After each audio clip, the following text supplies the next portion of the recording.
That time, a customer tried using my dead uncle as leverage to bargain. My place of work is a family business. My grandfather founded our store, my dad and mom bought it from him, and I'm now working the desk along with some of my siblings. My mom and dad didn't originally plan to be sole owners, however.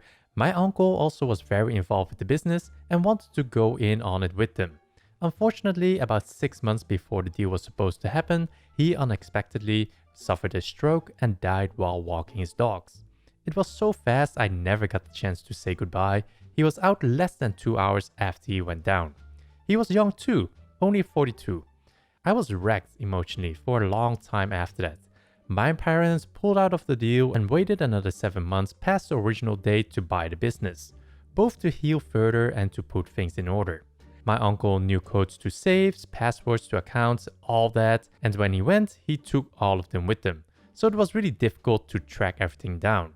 We now have a memorial photo in the store with his death date and a little message about what he's done for the store. Every so often, a customer who met him once will give us their condolences. While I love my uncle and enjoy the memorial picture, sometimes it really hurts to have someone who barely knew him try to comfort you while you're just trying to work. However, this customer took it a step too far. As soon as she came in, she went to our higher end product and began to complain that everything was too pricey, that our prices used to be lower, they weren't, before spotting the memorial photo. She looks towards me and says, "Oh, uncle used to bargain with me all the time. It's such a shame." Because I'm stupid and try to give other people the benefit of the doubt, I assume she's just giving a weird kind of condolences. I don't like talking about him in front of strangers, so I switch topics and direct her towards our lower end goods that are more in her price range. She gives me a weird look and continues on bemoaning our prices on how uncle would always make them lower for her. Then, out of nowhere, as I'm talking about our mid-range product, she blurts, "Do you not even care?" I turn totally stone-faced, thanks face mask, and as calmly as I can, I say, "Of course I do, but unfortunately I can't do anything about it. I don't and cannot negotiate with you." I would like to say that I blew up and threw her out of the store, but in the end she settled on 2 lower-end products and I processed her order as quickly as I could to get her out of my face. One thing I did do was simply not inform her on a sale we were having on one of her items. Oops, we'll just call that the $50 dead uncle fee. Colorblind man on drugs demands a pink fish. Now, this is an old story about 10 years old, but I used to work at a tropical fish store and people used to come from out of state and several states over to go to us because we were that good. We used to supply the aquarium nearby as well as all sorts of other things. So we had quite the reputation. Now, the story takes place when I was about 18, and on this particular day I was walking by myself with the owners in the back doing the books. This guy comes in and he looks semi-strong out, but honestly, fish people are weird, so I didn't even think twice about it. He finds me in the store and asks me to help him pick out a pink fish for his mom's tank. Totally fine, right? We have pink fish. What could go wrong? I ask him what kind of tank he has and he says that his mom has African cichlids. For anyone who don't know, they are fancy type of fish obviously from Africa, from the 3 lakes. And there are many rules of who you can put together and how many you need to get of each kind because they can get territorial and will kill each other. So after having a long discussion, I understand what his options are and start leading him to different fish. Mind you, there were probably 3 actual pink fish he could have chosen and at least 6 other species that had pink on them, either in a stripe or spot, etc. I showed him the first fish and he says, "I asked for a pink fish." Okay. I show him the next fish. He gets slightly angrier and says, "Why aren't you showing me a pink fish?" At this point, I'm understanding still because technically the 2 fish I showed him could be considered peach colored or a pinkish albino, so I continue leading him to more options. He starts getting angry.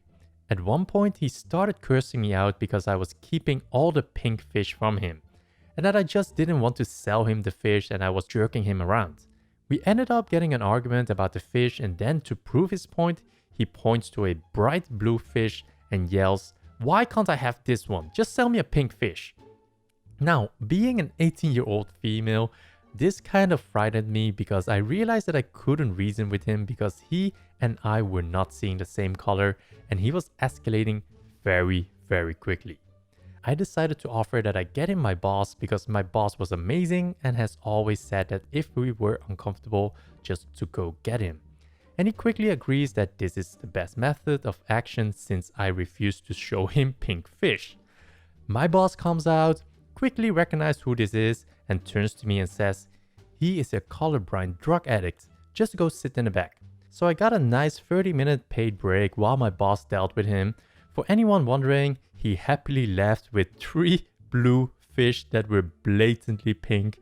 And while he was being cashed out, I could hear him talking about how rude I was for withholding all the good fish from him. Like I said, fish people are weird. Lady insists that I'm her daughter, that I'm high, and that she don't need no man. We regularly get strange, rude, or hostile customers. There's a particular husband and wife who comes in frequently. It's always an ordeal when they show up. They love to talk, and while we entertain it briefly, there's usually not more than 2 people working a shift, so we don't always have time to deal with it.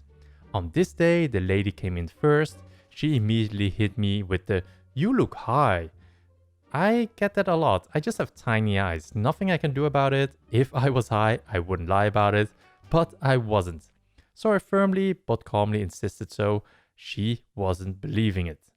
She told me she has a daughter the same age, so she knows what it looks like to be high. I eventually let it go because she wasn't budging. I decided it would be easiest to go along with whatever she said, so she would get her stuff and leave.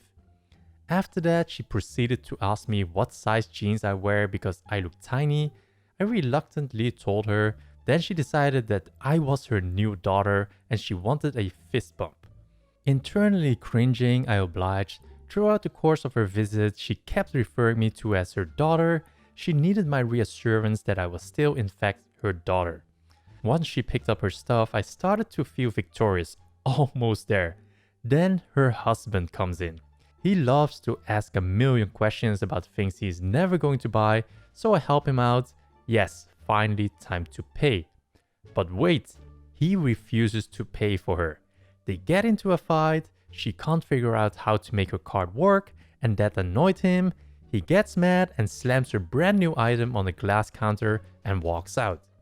She proceeds to tell me all about how they are now going to get a divorce and it's been a long time coming and she don't need no man and he can find somebody else to ride him around to sell drugs.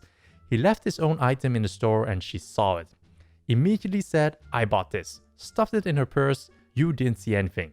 She actually asked me to put it behind the counter and pretend I didn't know where it was, but I refused.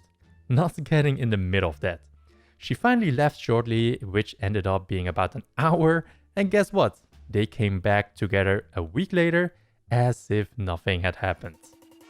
So those are the stories for today's video. If you enjoyed this and want to watch more videos, then click here for more stories or go check out the info cards in the right hand corner.